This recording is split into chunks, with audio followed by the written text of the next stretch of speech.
Everybody knows that you should always judge a book by its cover, which is why we're going to talk about styling. Looks can make or break a car, no matter how good cinema, no matter how good the rest of it is. The same can be applied to people. I'm sinking into my chair. During the 60s and 70s, cars had that famous boxy muscle car design that every 60-year-old dad loves.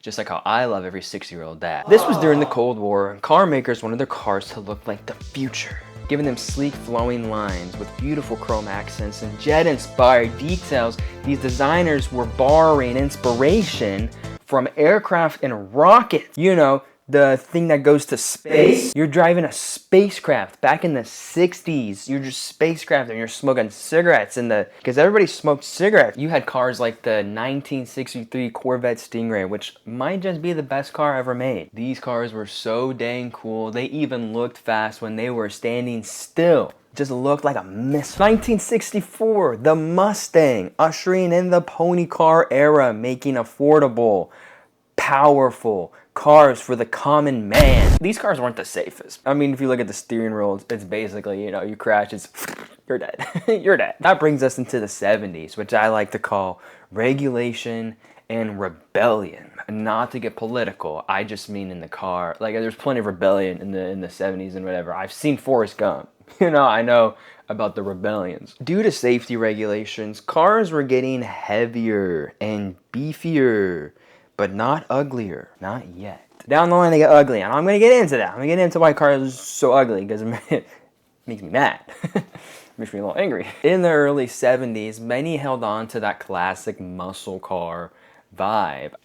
You got the Dodge Charger and the Pontiac GTO. And Pontiac has never made an ugly car ever. And I'm definitely not gonna talk about a car that they make later in this video. But in 1973, there was a bit of an energy crisis. There's a bit of a whoopsie-doopsie happening here. The Organization of Arab, I'm not even gonna try to memorize, I'm just gonna read it off the screen. The Organization of Arab Petroleum Exporting Countries, also known as OAPEC, I'm not sure why I abbreviated that for you because I never mentioned them again. They had put a tariff on oil for political reasons that I'm not getting into because I don't want to. They made oil expensive, which is not great for America because we fucking love oil. I drink my oil like a good American citizen. At the time, the US had become pretty dependent on oil. So when prices for a barrel of oil went from $3 to $12, people got a little crazy. People got a little unsettled. $12, I go to Chipotle and get a burrito. But you told me back then I could buy a thing of oil? How much is a bottle of crude oil if I were to do that today?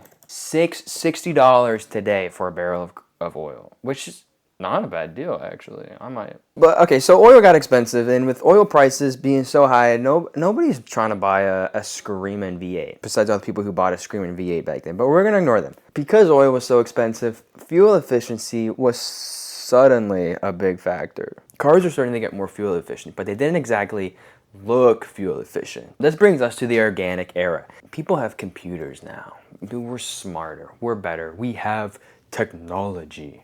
And cars are getting developed in wind tunnels. If I describe the philosophy of this design era, it was smooth is efficiency and efficiency is beauty. Oh my God, did we get some ugly cars from that philosophy? Let me tell you about it. For whatever reason, fuel efficiency became synonymous with making the ugliest cars possible known to man. Can you tell me how we went from a car like this, to a car like this?